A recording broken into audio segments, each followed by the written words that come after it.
Shalom. Good morning to all. అనుప్రియులారా, ఆ పరమ తండ్రి తన యొక్క ఘనత నిమిత్తము, తన మహిమ నిమిత్తము మనల్ని ఏర్పాటు చేసుకొని ఆయన ప్రతిష్ఠించిన, ఆయన పరిశుద్ధపరిచిన, ఆయన ఆశీర్వదించిన దినము ఈ సబ్బాత్ దినమందు ఆయన సన్నిధిలో సంతోషిస్తూ ఆనందిస్తూ ఆయన వాక్యంలోని జీవమును పొందుకుంటూ జీవింపబడుతున్న బిడ్డలారా, ఆత్మీయ బలాన్ని పొందుకుంటున్న సహోదరి సహోదరులారా, ఎలోహి బిడ్డలారా, పరమ తండ్రి ఈ దినం లేఖన భాగం కూడా మనం చూసుకుంటుంటే నిర్గమకాండం 15వ అధ్యాయము 26వ వచనంలో నిన్ను స్వస్థపరిచి యెహోవాను నేనే.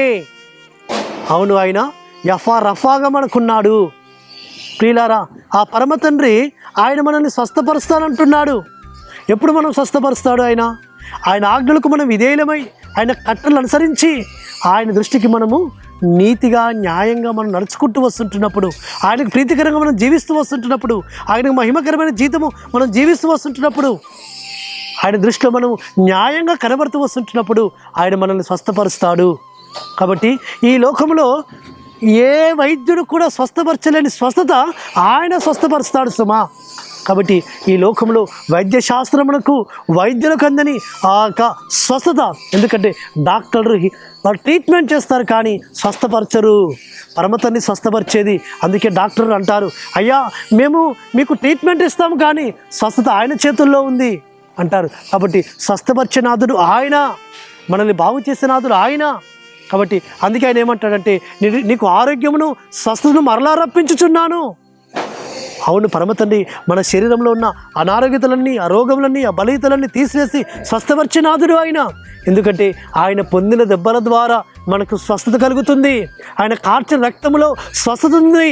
ఆయన వాక్యములో స్వస్థత ఉంది. ఆయన తన వాక్కును పంపి వారిని స్వస్థపరిచెను, వారిని బాగు చేసెను. కాబట్టి అలనాడు ఆ యొక్క శతాధిపతి యొక్క దాసుని ఆయన తన వాక్కును పంపి స్వస్థపరుస్తాడు. అదే మాదిరిగా ఆయనలో ఉన్న ప్రభావం వెళ్ళి 12 సంవత్సరాల నుంచి రక్తస్రావం కలిగిన స్త్రీ స్వస్థపరచబడింది సుమా. కాబట్టి ఆయన నామములో స్వస్థత ఉంది.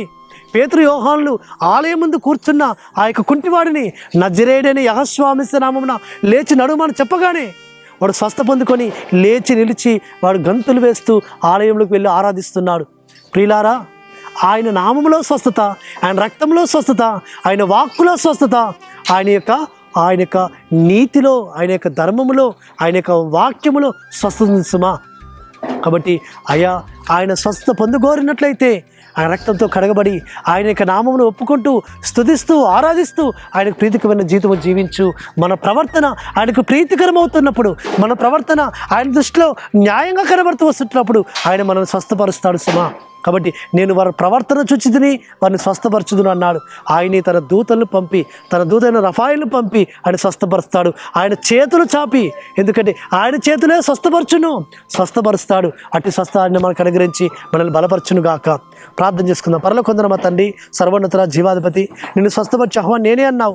ఆ వాగ్దానం మా పక్షం నెరవేర్చి మీరు మనం స్వస్థపరచమని ప్రార్థిస్తూ యెహోవా నామమున స్తుతించి ప్రార్థించి వేడుకుంటున్నాము తండ్రి, ఆమేన్. సర్వోన్నతుడు సర్వాధికారిని యెహోవా కృప, కనికరము, స్వస్థత మనకు అనుగ్రహించి ఆయన మనల్ని బలపరిచి నడిపించును గాక. ఆమేన్.